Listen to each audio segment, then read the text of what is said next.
Bienvenue dans notre Café Talk Crypto. Chaque semaine, on se réunit avec l'équipe pour parler d'actualité crypto, de projets et technologies blockchain, d'analyse de marché et d'opportunités, et bien sûr d'éducation.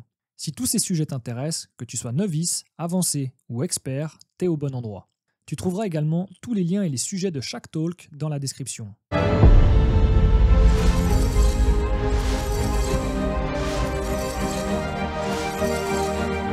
Le marché, là, il est très calme, mais il y a beaucoup de choses, je pense, qui se passent en sous-marin. Typiquement, dimanche, là, il pleuvait et tout, on savait pas trop quoi faire. Du coup, on est allé chez des amis pour que les enfants ils puissent jouer. Et puis, mon pote, il a lancé la Formule 1. Tu sais, il y avait le Grand Prix. Et j'ai halluciné parce que, tu sais, moi, j'avais pas regardé genre les Grands Prix peut-être depuis 2 3 ans, quelque chose comme ça. Et là, en fait, le nombre de sponsors crypto, que ça soit sur le terrain, tu sais, tu voyais genre Louis Vuitton, tu voyais crypto.com, des trucs comme ça, mais même maintenant sur les voitures, toutes les écuries, elles ont un sponsor. Je me suis amusé à regarder tout ce qu'il y avait. Donc il y avait crypto.com, j'ai vu Kraken, j'ai vu Binance, j'ai vu OKX, j'ai vu même pour ApeCoin, et puis il y avait aussi la plateforme, la Gate.io.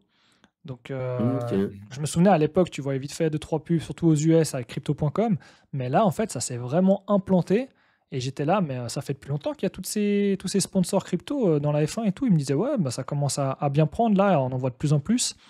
Et du coup, je pense que si bah, ces sponsors, si ça, enfin, les plateformes et tout, elles commencent à investir, surtout pour apparaître avec la F1, avec des gros sports, que ce soit automobile ou peut-être du tennis ou j'en sais rien, autre chose, c'est qu'indirectement, ils s'attendent à ce qu'il y ait justement des retours derrière, tu vois. Donc, malgré que le marché il est très calme, en fait, j'ai l'impression qu'en background, il se passe beaucoup de choses. Ah, c'est clair. Mais non, mais en soi, non, il y a des petits trucs là en mode building, des projets, ils se font, tu vois. Et là, à l'heure actuelle, je sais pas si vous avez vu, il y a une nouvelle narrative qui se met, c'est DePi. En gros, c'est Decentralized Physical AI Infrastructure Stack. Putain, Je vous avoue. ça devient Mais c'est en complexe. lien avec la robotique, en fait. En gros, c'est en lien avec la robotique, c'est que tu as l'objet physique qui prend des données de manière décentralisée sur une blockchain. Et je vous envoie là, tac, tac. Ça, c'est intéressant. J'ai pas encore cherché un projet par rapport à ça, mais c'est Messari qui a nommé cette tendance. Et je vois qu'il y a d'autres gens aussi qui en parlent. Attends, je vous partage aussi le tweet là. Et ça peut être un bon trending pour le prochain bull run, les gars. S'il arrive. S'il arrive. Mais parce qu'ils font quoi exactement avec ces projets? En gros, ce que j'ai compris, en fait, c'est que, tu vois, déjà, le robot, tu vois, il doit avoir des données spatiales. Et tu vois, toutes ces données spatiales sont stockées sur une blockchain. Ok. Du coup, il va le récupérer, le robot devrait aller récupérer ces objets déjà dans une blockchain, après la faire travailler sur une sorte d'IA décentralisée, un truc du style. J'ai pas vraiment digué, mais il y a ça Ok. que j'ai mis de côté que je dois le faire. Ouais, c'est juste que je me méfie toujours maintenant parce que tout le monde utilise les mots blockchain pour être dans l'air du temps. Mais souvent, en fait, tu peux le faire avec un serveur, tu vois. Bon, après, tu as quand même de l'IA ici. Ouais, mais là, franchement, moi je te dis, il n'y a pas de projet encore que j'ai trouvé en lien par rapport à ça, mais c'est une tendance que ça peut être prometteuse pour les prochains bull run, comme le tweet que je vous ai envoyé. En gros, c'est un mélange de agent AI, robot et Mais, computing storage, tu vois. donc, je sais pas, d'après vous, entre nous, est-ce qu'il y a un intérêt à faire tourner de l'AI décentralisé? Peut-être pour les données, pour les data, pour pas que ça soit dans le sens si c'est comment dire anonymisé et puis chiffré, que tu puisses pas les avoir. Dans le sens, ben, au moins, c'est pas hébergé, t'as pas un acteur centralisé qui détient les données, tu vois. S'il y a en risque au niveau des hacks et tout. Je le vois comme ça. Ouais, Et plus aussi sur pour le- l'entraînement du LLM, tu vois. Du coup, pas besoin de rentraîner un modèle. Parce que souvent, là, ce que j'ai compris, ceux qui font des entraînements, ils ont leur code source, il est fermé. Du coup, bah, disons, toi, tu fais la même chose que l'autre entreprise, bah, tu dois rentraîner ton modèle. Et du coup, bah, le fait d'ouvrir la manière d'entraîner, bah, tu peux te focus sur une autre chose. Et là, il y a des projets qu'ils font sur Bittenzer, par exemple. Ok. Mm. Parce que je commence à me poser pas mal de questions là au travail pour l'IA. Moi, j'utilise très peu, ou pour dire Mm. pas du tout pour le moment. Voilà, il faut que je monte en compétence là-dessus. Et je me posais la question justement, voilà, là je parle des IA copilotes et autres, Mhm. mais voilà, je me posais la question par rapport au monde crypto, blockchain. Quel était l'intérêt pour Ah, que le ces truc, technos soient bah, utiles? où c'est bien que tu peux checker, c'est franchement, c'est l'écosystème Bittenser, hein, avec leur subnet et tout ça. En tout cas, nous, au boulot, on n'arrête pas de l'utiliser. On est même sollicité à l'utiliser. On a des formations en interne où c'est qui nous montrent vraiment toutes les applications, comment tu peux créer tes prompts pour qu'elles soient le plus efficaces possible. Que tu peux aussi utiliser au niveau de la traduction. Maintenant, je crois que GPT, il est jusqu'à 50 langages au niveau de la traduction. Donc, il y a énormément de possibilités avec, quoi. Et puis après, ben, tout ce qui est traitement de mail, gestion aussi des fichiers maintenant. Tu peux lui mettre même des PDF, de te faire des résumés. Enfin, tu as énormément de possibilités, quoi. Ok, Ah, il y ouais, a bah, le CEO de Shopify avait envoyé à leurs collaborateurs qui doivent utiliser impérativement un outil d'IA dans leur poste de travail, sinon Ils seront largués, quoi. ouais, ils sont largués. Mais après, le problème, c'est la fuite des données, parce que quand tu rentres des données dans l'IA, quoi, bah, du coup, tu les envoies sur le web, quoi, en gros. Et, le risque, ben, c'est de faire fuiter en fait, des données confidentielles. Donc nous, on utilise, si tu veux, une application comme avec un pare-feu ou quelque chose, c'est filtré, en fait. Et du coup, tout ce qu'on publie dans l'utilitaire, ça va pas être publié sur le GPT officiel. Par contre, on va quand même aller puiser les données, je crois, jusqu'à 2023. Mais du coup, tu peux pas lui demander la météo de demain, quoi. Enfin, tu peux pas demander des infos connectées. alors si jamais pour info avec Copilot pour la partie Microsoft, c'est la même version que le grand public. Donc lui, il utilise le même modèle et il se met à jour avec le modèle qui est public, on va dire. Par contre, tes données, elles restent sur ton tenant. Ça, c'est ce truc que j'ai découvert récemment et donc c'est pas mal. Donc tes données sont pas partagées et ça entraîne pas les modèles. Par contre, toi, tu as ton modèle qui est mis à jour avec la version publique. Ok. Donc ça permet d'éviter de fuiter les données avec juste tes licences Microsoft 365. Donc Ok. voilà, nous c'était pareil, c'était une des questions de base pour éviter justement la fuite de données, confidentialité, tout ça. Mais voilà, depuis maintenant 1 an, je crois, Microsoft le gère comme ça. Donc, Ok. Ah, intéressant. Bon, là, je pense par rapport à ce que le projet, là, le DeepI, ça se dit comme ça, DeepI. Des pailles. Mais ça, il faudra attendre encore quelques années, je pense, avant que ça soit. Oui, oui, non, mais là, C'est pas des petites détails. bah, après, j'ai Oki, mais à l'heure actuelle, franchement, moi, Ah comme je vous oui, ai dit, déjà moi, depuis à l'époque. ouais, moi, je suis juste exposé sur Hyper Liquide et Bittenzer, c'est où ça se passe, hein. Moi, selon moi, hein. J'ai vu qu'ils ont mis le Borg, là, sur Hyperliquide. Ouais, ah, j'ai vu, hein, ça, c'est un... Ouais, j'ai vu ça. Ils ont payé. C'était peut-être pas le meilleur moment, mais. Ça s'appelle comment leur token? Borg? Ouais, le Borg, le suite Ouais. Borg.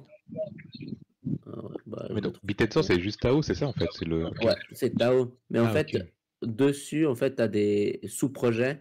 Et les sous-projets, c'est orienté plutôt Web 2, tu vois. Ok. Tu vois, ils essaient de résoudre des problèmes. Et du coup, leur clientèle, c'est plutôt des clientèles du, du Web 2, on peut dire. Et tiens, non, je vais vous envoyer, il y a une, genre, que j'aime bien. C'est un projet, en gros, sur Bittenser, qui, leur but, c'est de faire des statistiques sur les joueurs du football. Et du coup, en faisant ces statistiques, ça permet, en fait, après de vendre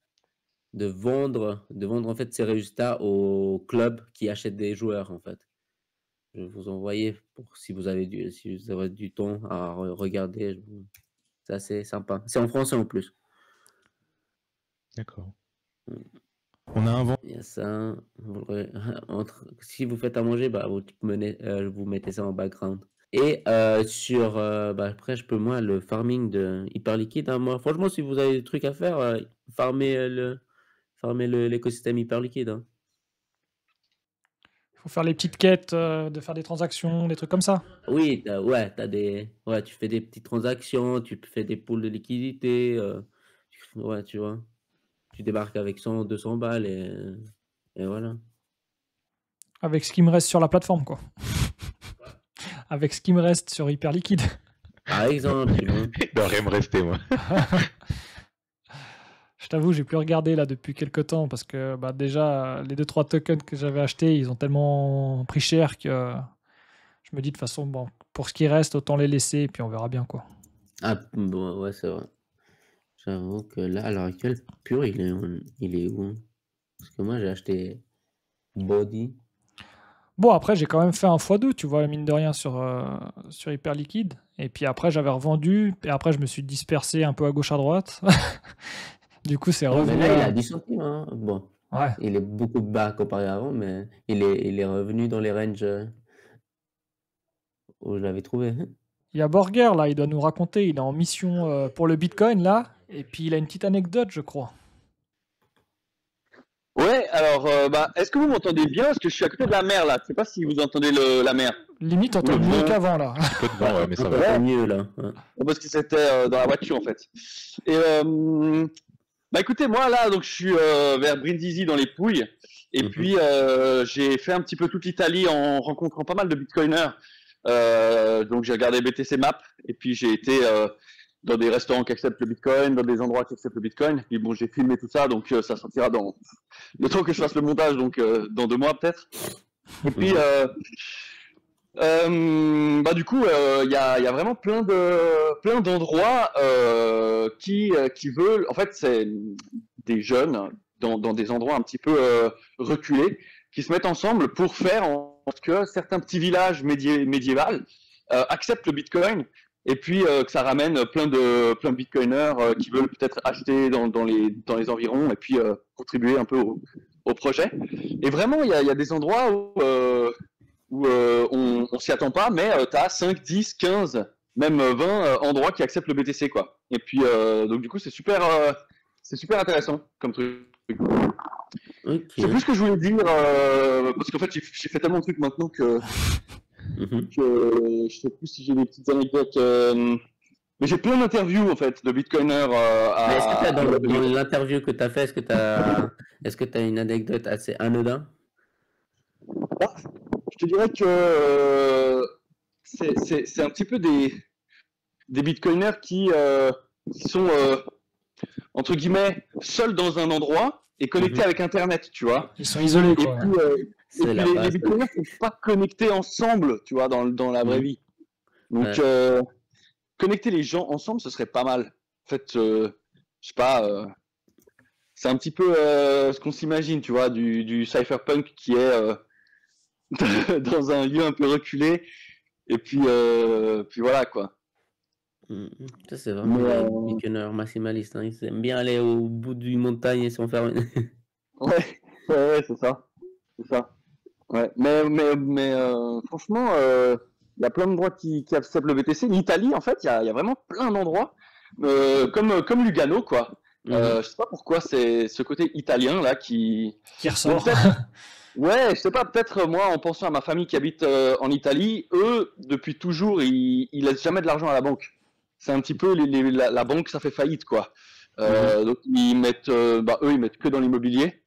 Ils achètent plein d'immobilier, mais ouais, c'est peut-être ça, c'est peut-être le regard un peu méfiant vis-à-vis des banques qu'en Suisse on n'a pas, ou qu'en France il n'y a pas non plus trop, quoi. Puis les restrictions des banques. Hein. Moi, je ne sais plus si je vous avais raconté l'anecdote. Un ami à moi, là, j'avais fait des études avec, qui est roumain à la base, et en fait, qui avait fui le pays, quoi. Il était parti pour trouver du boulot, pour voilà, essayer d'avoir une vie meilleure. Et il était d'abord arrivé en Italie.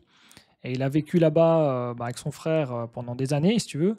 Et puis, il m'avait raconté une fois, il avait dû, je sais pas, il devait avoir peut-être 10 000 balles sur son compte en banque, quoi, en Italie. Et puis un jour, il voulait acheter des meubles et tout, et puis il voulait retirer 2000 balles. Et puis quand il était arrivé à la banque en disant, bah voilà, j'aimerais retirer 2000 euros et tout, ils lui ont dit, ah, mais vous pouvez pas retirer 2000 euros, il faut nous dire au moins une semaine à l'avance, là, on n'a pas les fonds. C'était genre, il demandait un truc improbable, quoi. Sérieux. Et, sachant que c'est sa thune, quoi. Mais ouais, alors que tu vas à la banque, quoi, et puis ils te sortent comme quoi ils ont pas le cash, tu vois, pour 2000 euros. Et en fait, il était choqué, quoi. Et puis bon, après, entre-temps, il a quitté l'Italie, puis il s'est installé en Suisse.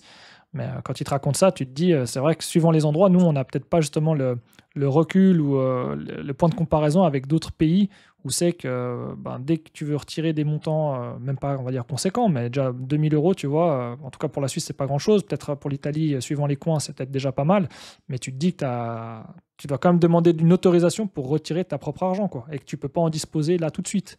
Et c'est là aussi l'intérêt que tu retrouves derrière sur les cryptos, quoi. Moi, j'avoue. Bah oui, c'est clair. Ouais. Après, en plus, moi, je vous ai dit, hein, moi, avec ma boîte, là, pour l'ouverture du compte bancaire, c'est une galère. Hein. Pour finir, je fais avec Revolut, mais tu dois faire des entretiens. Ils te disent, ah, vous êtes dans les actifs digitaux. Ah, vous êtes Et dans le côté obscur. Ah ouais, en Suisse? Ouais, franchement, UBS, par exemple, ils disent non. Parce que Ok. tu es en lien avec la crypto? Ouais. Et t'as pas essayé d'aller voir des banques un peu plus modernes, genre, je sais pas, Alpian ou Swissquote Bah ou là, je suis en ça? train de. Pas Swissquote. Là, je vais limite aller vers Brig. Pas Brig, Banque Brig, Brig, je crois que ça s'appelle. C'est quand même bizarre parce que, bon, après, moi, j'ai des sources en interne, je vais pas citer de personnes ou de banques, mais les banques sont en train de se bouger pour faire les choses en crypto. Et c'est déjà en cours d'être fait, tu vois. Et donc, peut-être après UBS, je sais pas où ils en sont, mais ou peut-être c'est encore trop tôt, mais en tout cas, ils sont en train de le faire, quoi. Ouais. Ouais. Mais tant Ouais, pis mais pour eux. Hein.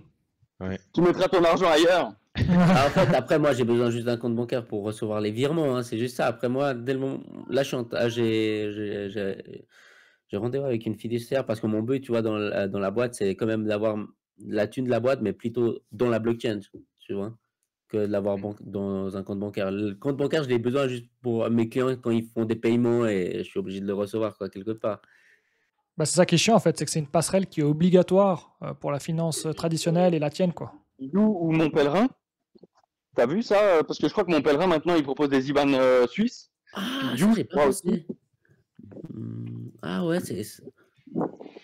Parce que Ah, je vais En France aussi, j'ai vu qu'il y a un truc, après, je sais pas si nous on peut l'utiliser, mais il y a Deblock, je crois. j'essaie vraiment de rester local, tu vois, suisse et tout, parce qu'après, pour finir, moi, j'ai le truc par défaut, c'est Revolut. Mais si j'arrive à faire un truc suisse, c'est bien. Oui, et puis c'est plus carré, ça apporte plus, ça inspire plus confiance que si tu es sur un truc un peu plus, pas bancal, mais moins mainstream, où c'est que justement l'investisseur standard, il aura peut-être pas forcément l'envie de se lancer là-dedans, quoi, du coup. Exact. Ouais, du coup, je vais leur voir si je vais leur contacter, du coup, Morgan. Ah, j'ai pas. Ouais, ils sont cool. Bah, tu parles directement au prochain event à Arnaud Salomon, quoi. Ouais. C'est cool. C'est vrai, je l'ai jamais parlé parce que j'ai l'impression qu'il est toujours dans son monde. Bah, je crois qu'il est toujours avec sa femme et il discute avec elle ou sa copine, je sais pas. Mhm.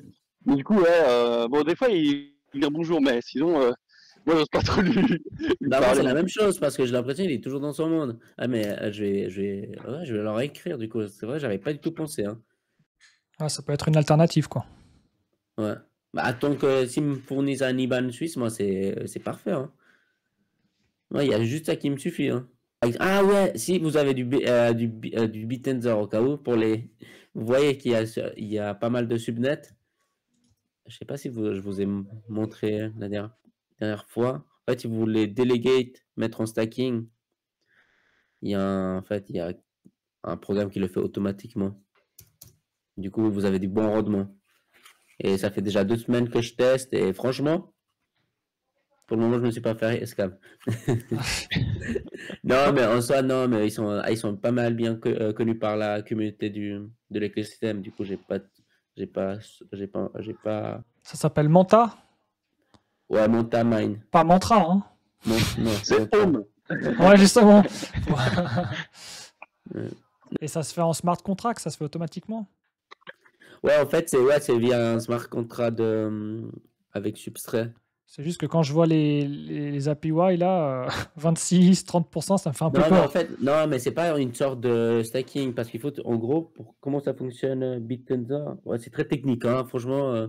En gros, tu vois, avant, tu stackais sur Bittenzer et tu avais un impair de 8%, si je me trompe pas. À l'heure actuelle, ils ont changé l'écosystème et du coup, en fait, cet impair s'est redistribué, grosso modo, sur les différents subnets.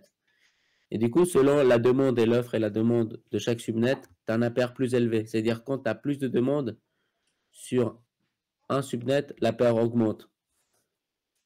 Et du coup, en fait, Montamai permet en fait de maximiser des stratégies à la place de genre d'aller voir les Je 80. vois que ça maximalise, hein, surtout sur les subnets du bas, là, Macrocosmos, 151%. Bah, par exemple, là, moi, dessus, j'ai testé, tu vois, là, j'ai mis 20 Tao. Et j'ai mis 20 Tao, là, j'ai presque 1 Tao Déjà en combien de temps, tu dis? en une semaine.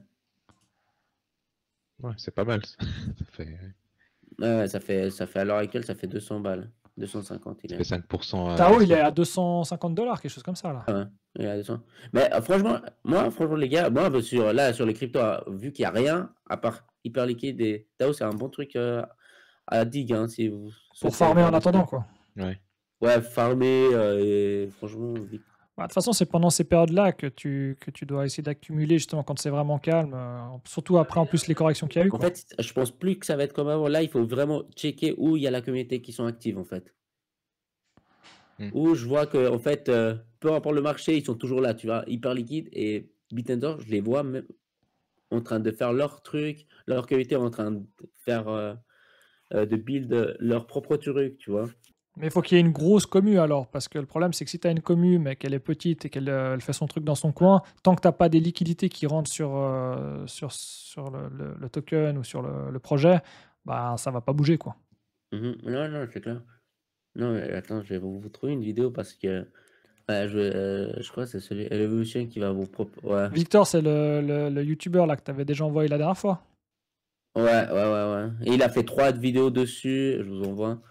Et il explique assez bien. Je les ai pas vues les vidéos, mais je sais que je suis dans un Discord français et il aime bien.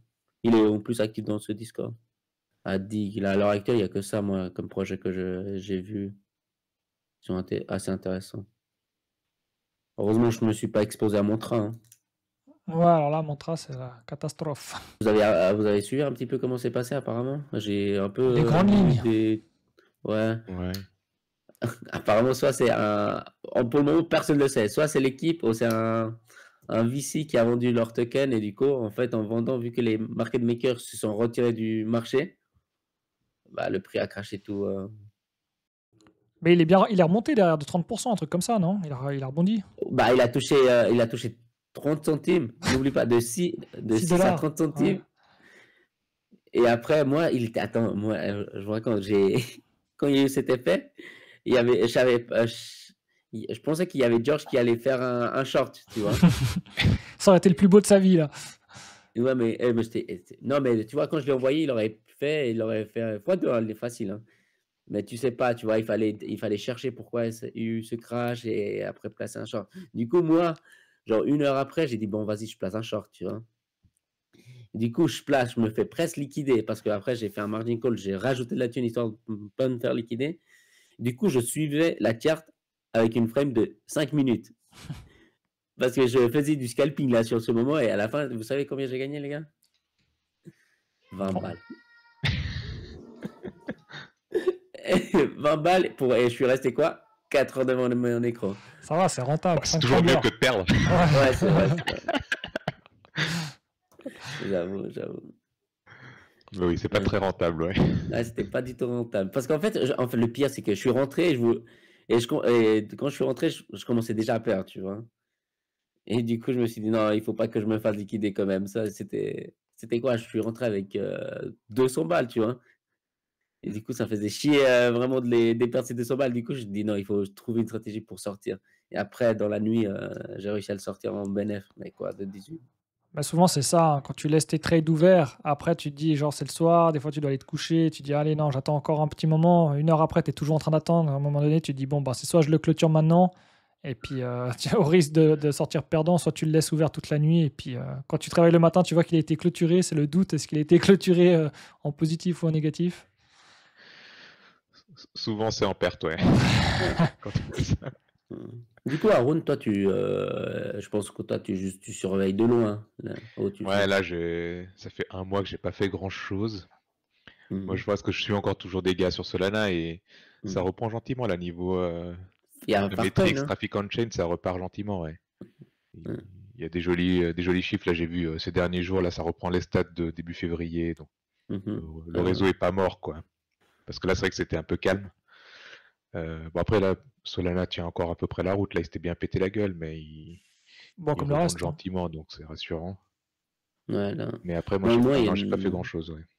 C'est vrai que sur Solana, ouais, moi je suis pas, mais je sais qu'il y a pas mal d'activités. Et là, il y a eu Farcoin, hein, je sais pas si tu as suivi. Ouais, j'en ai un peu, mais j'ai dû acheter trop, donc j'ai toujours rien gagné, je pense. Ça a donné Parce quoi ces derniers temps? Il est reparti, mais il a pas dépassé la TH. Hein. Ah oui, mais là, en mode trader, franchement, quand il a touché les 20 centimes jusqu'à presque 1 balle, hein. C'est Ouais, presque moi un je sais plus quand x5, j'ai hein. acheté. Je dois en avoir, mais j'en ai vendu déjà quand j'étais en gain. J'en ai pas racheté depuis. Je me rappelle plus à quel prix j'avais acheté. Mais ouais, il m'en reste un peu, mais oui, c'est pas grand-chose. Ouais. Non, non, ouais. Moi, je crois sur le prix moyen, sur le sol, je suis à 140 là. Donc, je perds quelques pourcentages, mais c'est pas non plus le truc Ah non, horrible, mais quoi. ce n'est pas deg, hein, je vais pas te mentir. Mhm. C'est toujours mieux que Terem. Hein. Ah oui. Ouais. Ouais, Ethereum, Parce que ouais. Solana, Solana, mon prix d'achat moyen, il est à 115, je crois. Donc je suis quand même je suis repassé dans le vert. Il est quoi? Il est à 130 à l'heure actuelle. Ouais, à peu près, ouais. Mais 130, ça, ah moi, ouais. Là, j'ai été sur Ethereum, les gars. Vous pensez que ça peut se faire un effet comme Solana? Tu vois, qu'au moment quand Solana se cassait la gueule, tout le monde commence à détester Solana parce qu'il y avait FTX et tout ça. Mais Ethereum, à l'heure actuelle, tu vois, tout le monde déteste aussi Ethereum, mais en soi, les fondamentaux restent solides. Bah après, il y a pas mal de mouvements là. Enfin, au niveau de la fondation, il y a pas mal de choses qui bougent en interne, hein. Ouais, non, mais ouais, mais est-ce que vous pensez que ça peut faire un effet Solana?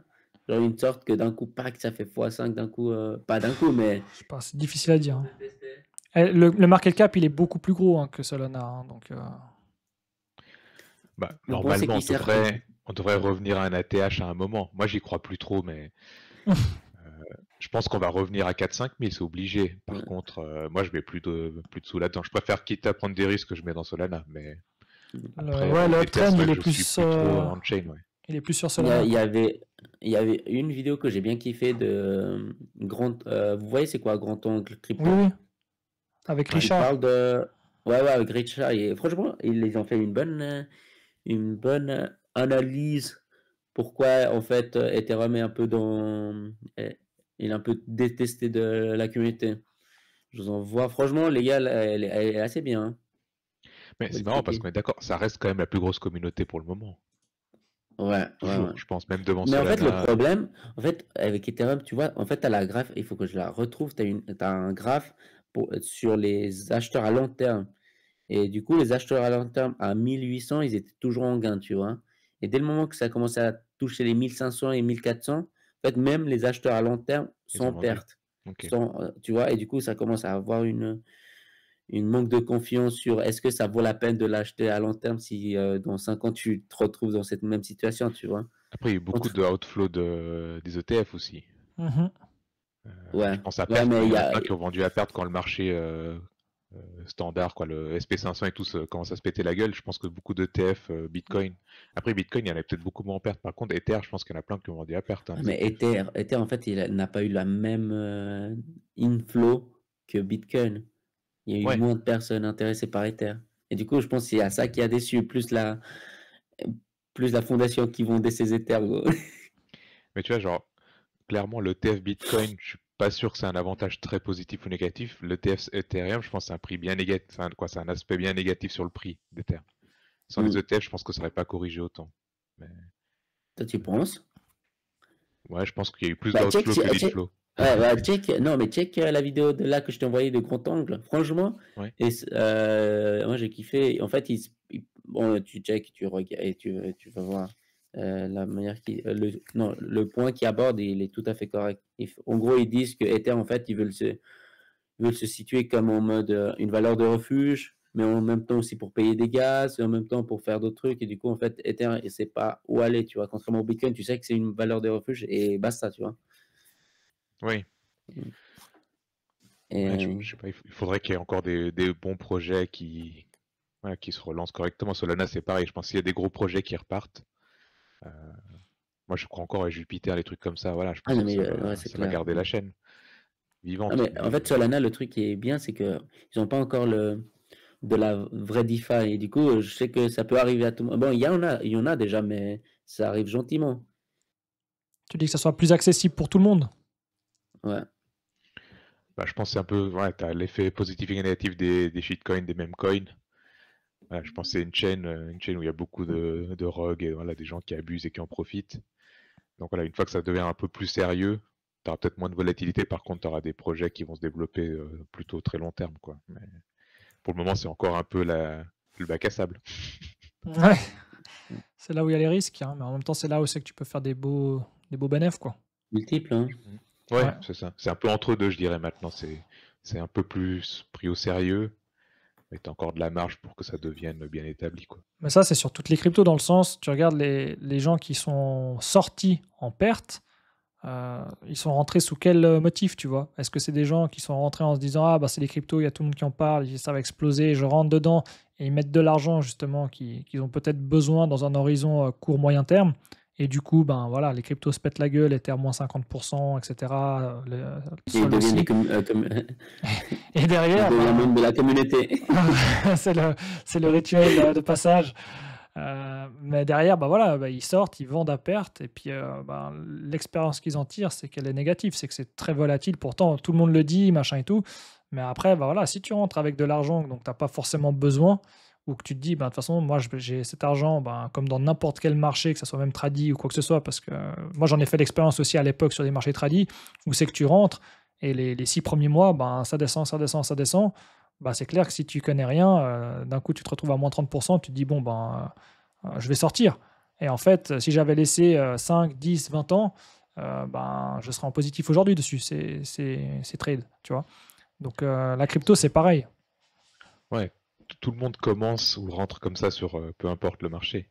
Et le plus dur, c'est de pas vendre, mais ça au début. Comme moi, j'ai jamais vendu à perte, mais la plupart des gens qui ont peur ou qui mettent plus d'argent que ce qu'ils peuvent risquer, c'est souvent ce qu'ils font. Et là, c'est ce qui s'est passé aussi. C'est toujours impressionnant de voir le nombre de gens qui vendent, même des fois pour des toutes petites sommes, quoi. Ouais, Les bah gens, après, ils rentrent, c'est ils ont peur de perdre. l'impact émotionnel. Moi, je me souviens quand j'ai eu 18 ans, je pouvais commencer à m'exposer avec ma banque sur des actions. Et ils faisaient des packages avec Nestlé, Walt Disney, je sais plus, il y avait Spotify, enfin, il y avait plusieurs trucs dedans, tu vois. Et du coup, j'avais mis ce que j'avais sur mon compte épargne. Donc à l'époque, c'était déjà pas non plus beaucoup, mais c'était ce que j'avais, tu vois, c'était tout ce que j'avais. Et j'avais mis dessus.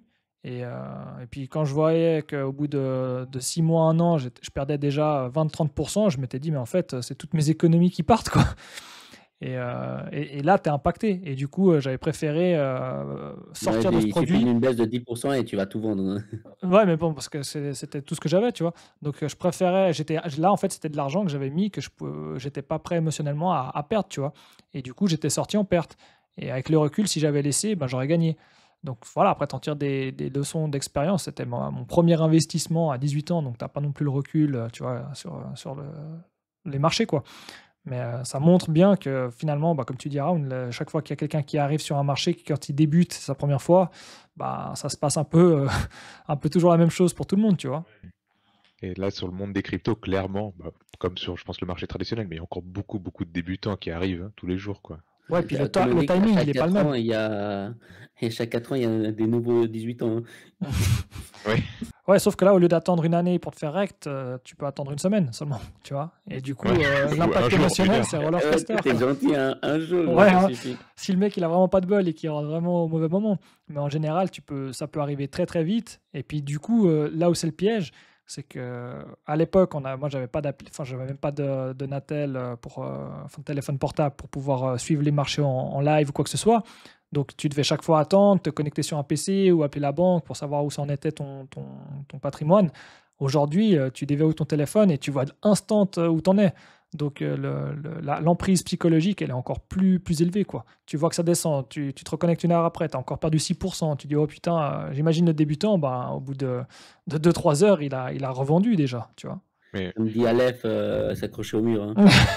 Là, il s'accroche au mur depuis quelques temps quand même, hein. Son mur, il doit à la Ouais, tapisserie, là. hier, je l'ai croisé, il me dit, gros, j'ai plus de mur, moi, chez moi, là. Mais le seul truc qui me rassure par rapport au potentiel bull run, si c'est encore cette année ou plus tard, mais c'est que les retail, ils ont complètement déconnecté là. Je Ah connais oui. quasiment plus personne, même dans les gens qui étaient un peu débutants, un peu entre deux, qui achètent. Tout le monde attend ou regarde plus du tout. Bah, surtout qu'ils ont plus de liquidité à mettre dedans, tu vois. Ils se sont dit, ah, je vais mettre au début. Et puis là, la plupart, en fait, ils ont fait leur expérience. Ils disent, ah non, mais j'ai pas envie de mettre plus parce que je vais perdre plus. C'est pour ça que le mieux, ça devrait être de rentrer en DCA. Mais comme d'hab, les gens, ils sont pas friands, pardon, de ça, quoi. Parce que c'est trop lent. 25 000, il dit c'est trop cher, gros. Ouais, c'est Aussi, ça. aussi.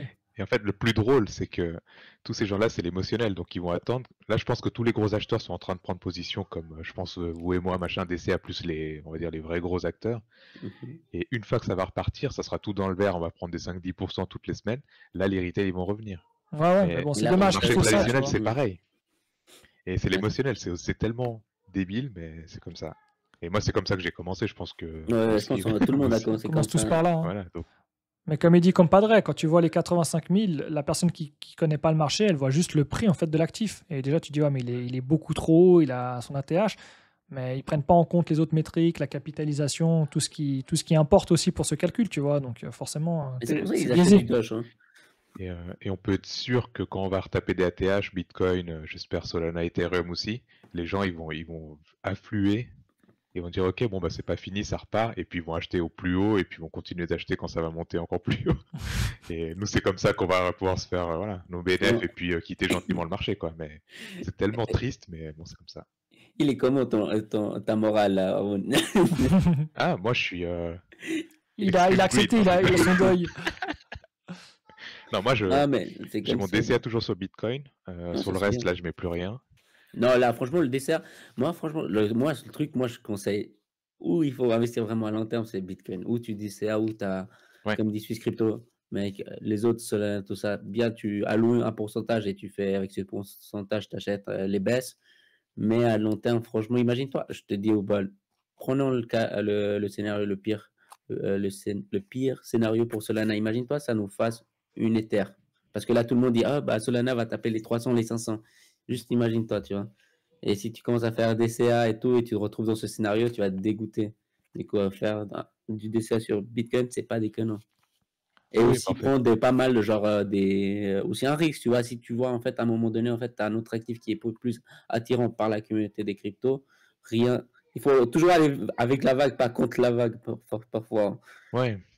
Mm. Bah, moi j'essaie juste de réajuster les objectifs et Mm. d'avoir quelques on appelle ça quelques métriques pour être sûr à quel moment je sors en fait. Ouais, Donc je commence à mais sortir. il faut, ouais, mais il faut jamais aussi, comment te dire, changer De de strat. déplacer la liquidité. Oui. Mm. Moi pour le moment je mets que pareil que ce que j'ai pas besoin.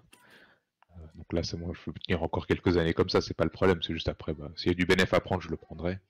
En attendant en patiente quoi. Et puis je continue Ouais, le mais non, DCA. mais le sens, en fait, c'est quand, quand tu es disant, il y a pas le bull run qui démarre, mais disons que là, il y a les volumes qui commencent à repartir.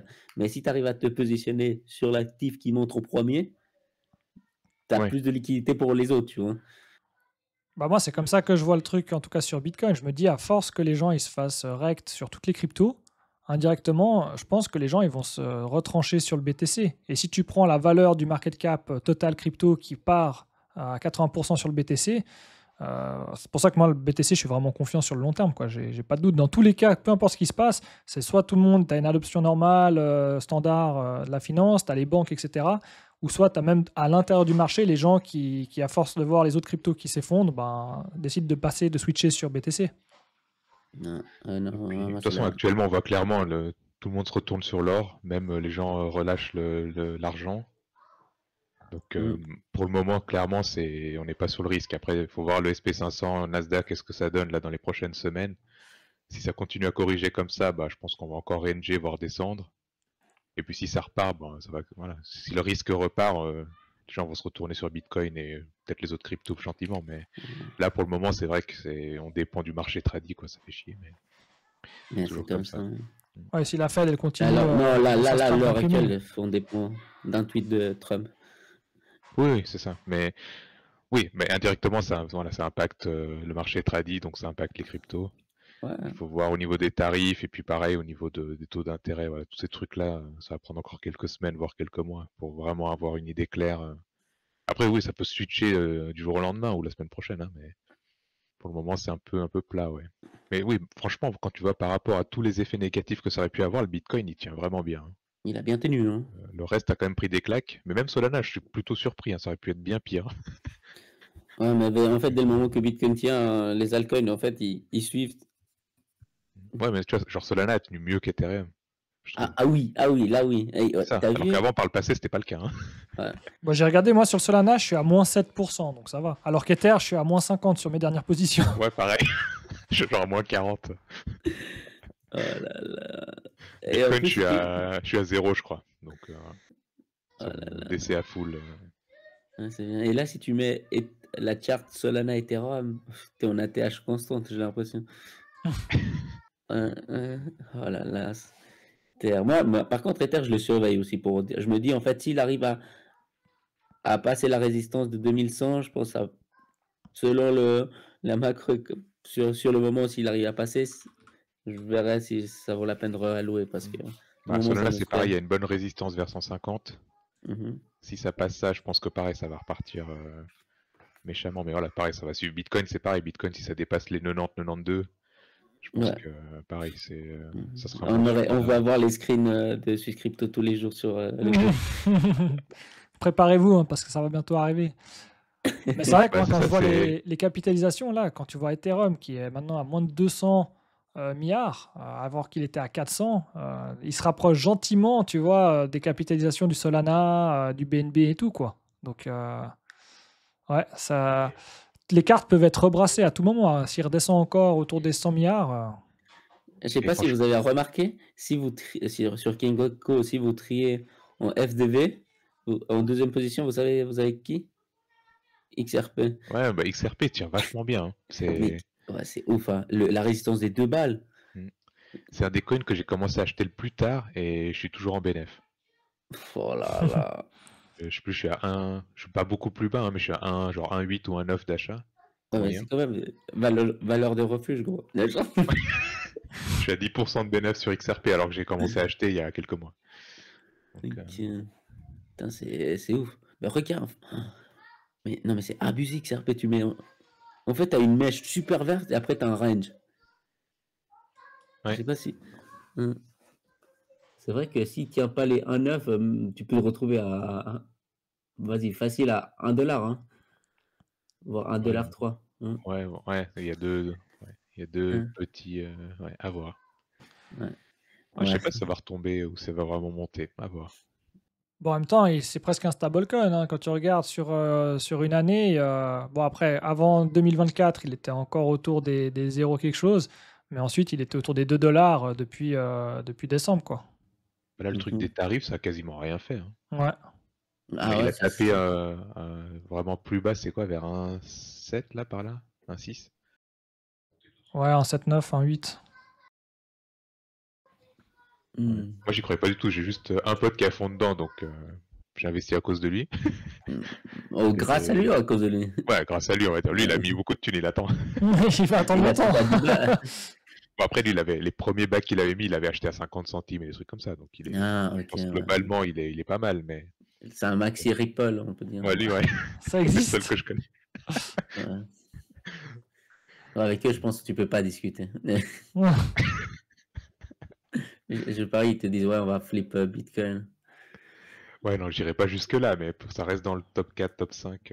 Bon, Ripple, j'en avais acheté en 2017 à 0,29, mais je l'avais pas gardé Ouais, très non, à longtemps. 2017, j'avais acheté à 10 centimes. Ripple, franchement, je vais pas vous mentir, même si j'en ai pas, je l'aime pas particulièrement, j'en ai acheté à un moment donné.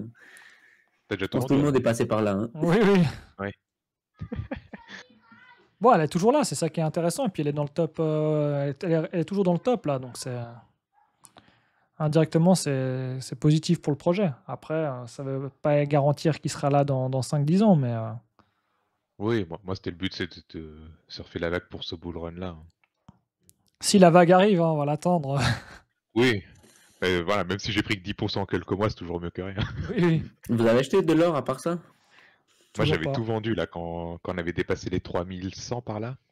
J'ai tout vendu Ouais. pour acheter du Bitcoin. Ah, ouais, c'est un bon move, hein, je vais pas te mentir. Ouais, je l'ai fait un peu tôt, je pense, mais bon, je suis quand même rentable, hein. J'ai pris mon bénéf et sur Bitcoin, j'ai rien perdu, donc ça Mm. va. Mais j'aurais pu optimiser un peu plus, ouais. Mais bon, j'avais pas vu les tarifs arriver, ouais, comme tout le monde, quoi. Ah ouais, ouais. Si j'avais vu, ça aurait été encore mieux. Moi, je peux acheter de l'or, je me sens moins safe avec de l'or qu'avec du BTC, tu vois. Bah, moi, c'était plus sur c'était quelques milliers que je garde un peu justement pour switcher entre actions, or, argent, BTC, voilà. Mais t'es passé par un organisme pour l'achat et la vente. Ou Oui, là, c'est sur directement Io. chez ta banque. C'est un ETF. Ah, en Et ETF. pourquoi t'as pas acheté Paxo? Un Pax Gold? Bah, c'est ce que j'avais, j'ai vendu aussi, ouais, j'ai les deux. Ah, ouais. J'avais sur les deux. Et, le problème de Paxos, là, ils ont arrêté sur Swissborg. Après, t'as le truc de Tether aussi, le Gold de Tether, qui est Ils indexé. ils l'ont toujours Franchement, sur Swissborg ou? Pourquoi ils ont arrêté le Paxos sur Swissborg? Je crois que c'est le même problème que SDT, c'est les normes. Ah, ouais. C'est quoi, MiCA, hein, c'est quoi? Oui. C'est un truc européen, ouais, à cause de ça. Donc tu peux plus que le sortir maintenant. Tu peux plus le trader, tu peux juste le sortir. Parce que Paxos, c'était pas à Londres. Ils sont pas à Londres. Pax Gold, je sais plus. Moi, je parle de Pax G. Ouais, alors je mélange. Ouais, celui-là, c'est le seul qui était pour moi sur Swissborg. je pense, les gars, là, on a fait le tour, hein. Ouais, bah, c'est Ouais. toujours intéressant de discuter. C'est vrai que je suis plus vraiment dedans, mais ça reste Ouais, surtout le mais mental, s'il y ça a va, des trucs qui le se moral. passent, en fait. Faire des petites piqûres de rappel. Ouais. Ouais. Et comme ça, en fait, si tu digues un petit peu, ça peut être attirant et tu peux te positionner avant, tu vois. Le but, après, c'est comme être plus early et pouvoir vendre la montée, tu vois. Yes. Bon, les gars. Passez un bon week-end de Pâques. Ouais, merci, vous aussi. Ciao, ciao, Tu aussi, tiens au jus? profitez. Yes. Tiens au jus. Alors, Allez, bonne journée. bonne journée.